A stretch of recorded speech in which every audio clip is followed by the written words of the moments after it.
Why are people protesting against AFSPA?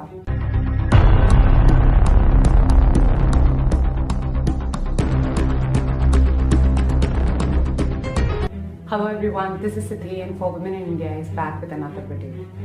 Today we'll be talking about one of the most debated and controversial laws in India, Armed Forces Special Powers Act 1958, also known as AFSPA. We'll discuss what the law exactly says and why a large section of population in India are demanding that it should be repealed. Recently, the extremely unfortunate incident of killing of civilians in Nagaland, where AFSPA has been imposed by the Indian Army, has again sparked severe criticism against AFSPA. On 4th December 2021, 8 villagers travelling to their home from a coal mine in a truck in Nagaland were ambushed by Indian Army, who were at the site for an alleged counter-insurgency operation. 6 civilians died on the spot and 2 were critically injured. As these coal mine workers did not return, more villagers started looking for them and surrounded army vehicles. The army troops fired at these agitating villagers. 7 of them and an army jawan lost their lives. The Indian Army accepted that the ambush took place because of a case of mistaken identity. Nagaland's Chief Minister Nephew Rio stated in his tweet that Nagaland and the Naga people have always opposed AFSPA and it should be repealed. Let's address some important questions related to the law. When was the law implemented?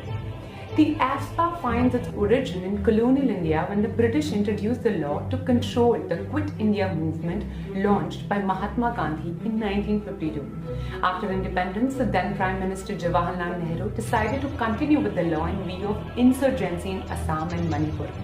Subsequently, all 7 states in the northeast were brought under the AFSPA and they were labelled as disturbed areas. The law was also enforced in Jammu and Kashmir and Punjab during years of militancy, and in 2008, Punjab became the first state to withdraw this law. What does the law say? The law provides special powers to Army in any region designated as a disturbed area, Section 3 of the Armed Forces Special Power Act 1958. The Army is allowed to open fire or use force, even causing death against any person in contravention to the law for the time being or carrying arms and ammunition. To arrest any person without a warrant on the basis of reasonable suspicion that they have committed or are about to commit a cognizable offence. To enter and search any premises without a warrant. To destroy fortified positions, shelters, structures used as hideouts, training camps, or as a place from which attacks are likely to be launched. Also, no complaints can be lodged against any army officer unless the central government gives approval for it. This makes access to justice more difficult to people living in the remote corners of the country. The central government or the governor of the state or administrator of the union territory can declare the whole or part of the state or union territory as a disturbed area. Simply put, as per the law, an area can be disturbed due to differences or disputes between members of different religious, racial, language or regional groups or caste or communities. If you look at the killings happened under AFSPA, only a few incidents over the years were able to make nationwide headlines.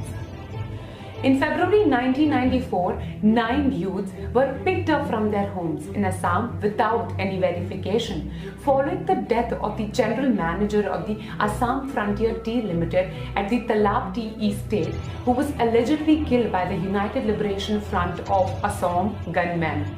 4 of them were released, while the other 5 were taken on boat to Dibru-Saikhowa National Park, where they were shot.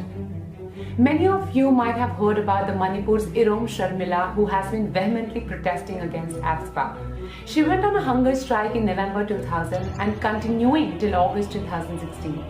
Her trigger was an incident where 10 civilians were killed waiting at a bus stop by the army in the town of Malom in Manipur. She was arrested on the grounds of committing a suicide attempt. In July 2004, several naked women protested in front of the Assam Rifles headquarters at Kangla Fort, Imphal, to raise their voices against the sexual offences committed by the army against a local woman after a local woman was raped by the army troops in Assam. In 2020, 3 Kashmiri laborers, including 1 minor, were killed by the Indian Armed Force in Shopian district in Jammu Kashmir. The incident is known as the Shopian fake encounter, as the medical reports revealed that the identity of the 3 laborers and that they were not militants. Thousands of protesters hit the streets of Nagaland's capital Kohima, demanding justice for the 14 civilians who were killed by the security forces in the state in December 2021. The law has been consistently under criticism owing to the human rights violation it causes while letting the army to operate with impunity. As discussed, the Act grants sweeping powers to the army by empowering to shoot a person, even to cause death, if they are convinced that it is necessary to do so for the maintenance of public order. This provision of the Act has been criticized severely for the increasing number of fake encounters in India.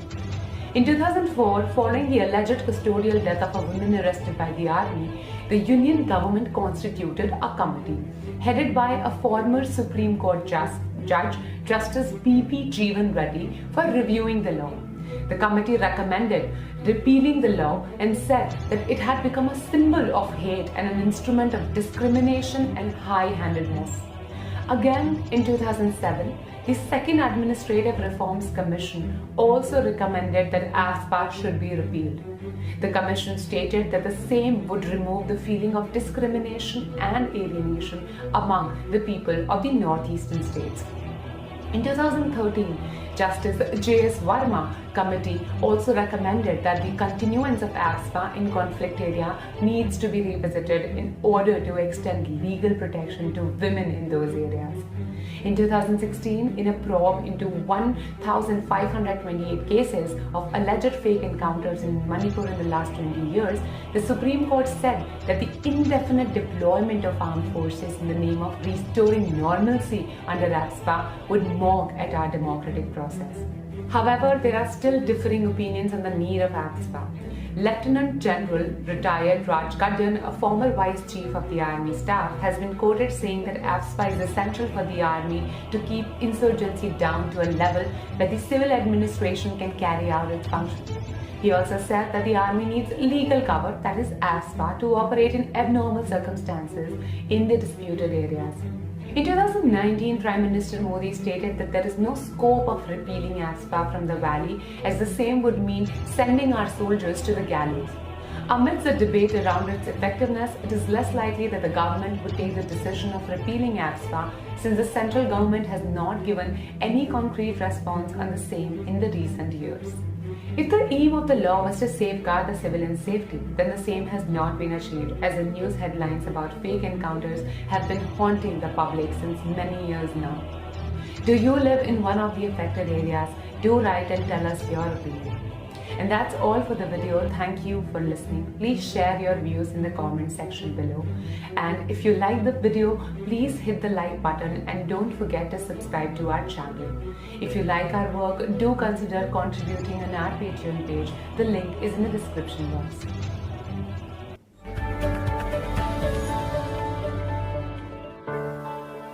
Like, share and subscribe to our YouTube channel. Hit the bell icon to never miss an update.